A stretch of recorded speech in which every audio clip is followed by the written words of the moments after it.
These elite families come out of the ancient world. Babylon was a great center for them. And where was Babylon? In what we now call Iraq. The invasion of Iraq is not just about oil. It's not just about one thing. It's about many things. And one thing it's about is the historical connection that these controlling elite families have to that area, which was Sumer and was Babylon, thousands of years BC, and is now Iraq. They then expanded into Europe and became the European aristocracy and royal families. They were involved in the Roman Empire. They were involved in the British Empire. And what has happened over the last couple of hundred years is that this whole agenda, going back thousands of years, has become more and more focused and more possible with the introduction of computers and other technology that has allowed centralization of power on a global scale like never before. And some of the people involved are famous families like the Rothschild dynasty, like the Rockefellers, like the British royal family, the German royal family as it is.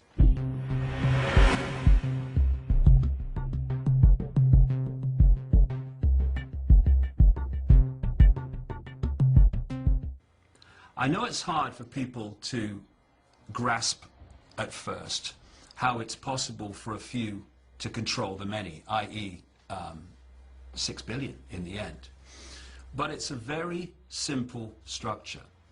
And if you look at the Russian doll situation and you use pyramids instead, if you go to a bank and you hand over your dollars to the cashier, that cashier does not know what's being decided in the bank manager's office behind them. He doesn't know what's happening at the next level of the bank, and the next level, until you've got a few at the top of the bank who are the real people and only people that really know what that bank's about. That bank pyramid then goes into a bigger pyramid and a bigger pyramid until you've got one that encompasses the whole of the global banking system. And at the top of that are a very few interbreeding families. Now, the same applies to transnational corporations and the oil cartel and the pharmaceutical cartel. And it's the same with governments. It's the same with all these institutions and areas of society that have control over people's choices and therefore people's lives. And in this way of what they call compartmentalization, you have the ability for a few people to feed the same policies, the same agenda, down all these apparently unconnected areas of life.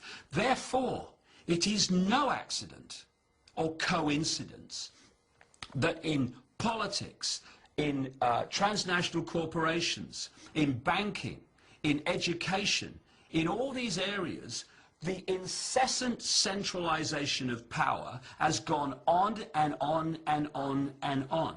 We're seeing it now politically with the European Union here. You know, the British government can hardly breathe now without getting permission from Europe. Where's their power? Their power is in the people saying, oh, well, I don't like it, but it's the law, and so we better obey it. You know, okay, we've had a discussion. And we've decided we're going to introduce a law today where we're going to take our children, your children from you, okay? And we're going to put them in a national education centre, and we're going to control them. And maybe you can see them twice a year, okay? We're passing the legislation this afternoon. Would you accept that? Would parents accept that? What would they do? They'd stand up and say, we're not having this. So there is a point then where people en masse will say, enough. It's just a case of when are we going to say that? Are we going to say it now, while we still have some time to bring an end to this nonsense? Or are we going to start saying we're not having that at the point when they're introducing legislation to take our children away? And by then, brave people who've stood up and been counted in the years before while the others just look the other way, they're actually not going to be around to speak on behalf of the people having their children taken away. So are we going to make a stand now and draw a line in the sand and say here and no further, in fact we're going to roll this back? Or are we going to wait until it's got really, really extreme by which time there'll be so much infrastructure in place that drawing a line in the sand will be a serious challenge. And it's no good. I said to some policemen in Parliament Square a few months ago, ask yourself, when your child says to you, Mummy and Daddy, what were you doing when the police state was introduced? Oh, well, I was watching the telly, honey. Or in the policeman's case, I was helping to introduce it, dear. That's the situation we're facing. And you know, if people don't like it, well, they just have to do the other thing, because this is how it is. And we either face it now, or we face it a little bit further along the road, when if we think it's not very good now, it'll be a bloody nightmare by then. It's time to lift the arse off the sofa and bring an end to this nonsense. Because otherwise, we're just building our own prison cell, or sitting around while someone does it. Is that sensible? I think not. The great buzz phrase in global politics is now international law. What is international law? It is a law that everyone on the planet has to obey. Orgasmic and indeed essential for anyone who wants a global dictatorship. Laws that everyone on the planet has to obey. International law is the means of imposing the dictatorship. And it's being done covertly by this pyramid within pyramid system. And it's this Russian doll pyramid system that allows the same legislation to be introduced in different countries all over the world and to be used in the same way, because it's all answerable to the top of the pyramid. That's how it works, and it's dead simple, because it is essential that as few people as possible are aware of what is actually the game, what is actually the outcome they're leading towards, because people in general don't want themselves and their children to be enslaved by some malevolent centralized global dictatorship. So as many people as possible have to be kept out of the loop, and this compartmentalization allows them to do it. I met a CIA scientist some years ago now, back in 1997. He wanted to let people know what was coming, and in his situation it was impossible for him to do so.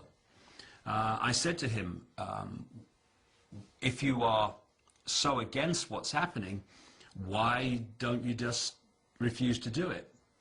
And he opened his shirt, and on his chest was a see-through plastic sachet, like a shampoo sachet, with an orangey golden liquid in it. And he said, this is why I can't speak out. And these things are known within the CIA as patches. Someone's been patched. And what happened was that this man joined the CIA because of his genius in the area of magnetics and electrics and what have you. And he thought he was serving his country, the compartmentalized pyramid. And he then realized that this agenda for the global dictatorship, the global police state, was no conspiracy theorist fantasy. It was actually true. And he refused to work for them. He then left home one day and has missing time. He remembers nothing until he woke up on a kind of medical type bench in a room. And as he got his faculties back, he realized there was something stuck to his chest. And it was this see-through sachet with this liquid in it.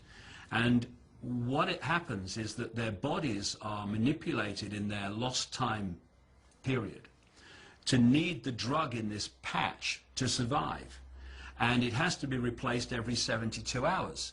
And if they do not comply by using their genius to advance the technology necessary for global human control, then the patch is not replaced and they die a very desperately horrible death. And he told me about the fact that technology exists to create abundant growth in deserts without water by resonating the natural electrical fields of the plants so they grow so fast, as he put it, at its optimum it's like a time-lapse photograph. There is no need for hunger on this planet. Hunger is not there by the fact that it has to happen. It's there by design, for a very simple reason.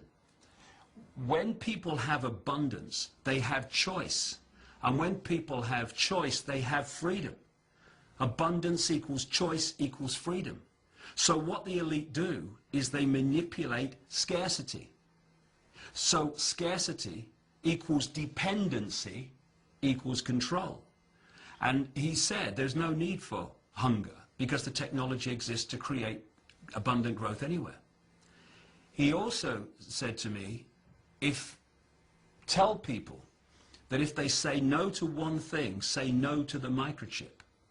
Because he said it's not just about electronic tagging, it's about the ability to manipulate people's behavior, mentally, emotional, and physical health from a distance just by sending signals to the chip. So you put all that together, and that's the kind of world we're going to be living in if we allow this incessant process of imposing the police state to get to the goal that it has been aiming towards for so long. The greatest form of human manipulation, in fact there's two, but they're interconnected, are what I call problem, reaction, solution, and the totalitarian tiptoe. Problem, reaction, solution is the term I coined to describe a system whereby you create the problem. 9/11's a classic. You don't even need a real problem. There is a version of this which I call no problem reaction solution, like weapons of mass destruction in Iraq. You only need the perception of a problem. You get people to believe there's a problem, and a problem needs a solution. And so you get the people who covertly create problems like 9/11 and terrorism, and they then blame someone else to hide the fact that they're really the ones behind it. They then use a pathetic mainstream media, an unquestioning mainstream media, to tell the people the version of the event, 9/11, whatever it is, that the elite want the people to believe, i.e. Osama bin Laden from a cave in Afghanistan orchestrated the attacks on September the 11th. You know, I've just seen Donald Duck walk behind you. And then, just to protect the people from this terrorism, which we've created, don't tell anybody though, they then offer the solutions to the problems they've created. And those solutions are to change society in precisely the way that the agenda demands. And what happens with problem, reaction, solution, and the naive people, thanks to the naive people that believe it's for their protection, things that changes in society that the people would normally oppose by reflex action are either not opposed on the scale it normally would be, or are allowed or encouraged to go through because they are a solution to a perceived problem. And you hear it all the time. Well, I know it's taking our freedoms away and all that, but, you know, what can you do? You've got to protect people from the terrorists. And what we are going to see more of as these years unfold is more chaos, problems created to create more fear, because that's the four-letter word that controls the world. Once people are in fear, they look outside of themselves for someone or something to protect them from what they've been manipulated to fear. A population or a person who's not in fear is a nightmare to manipulate and control. Someone who's in fear, piece of cake.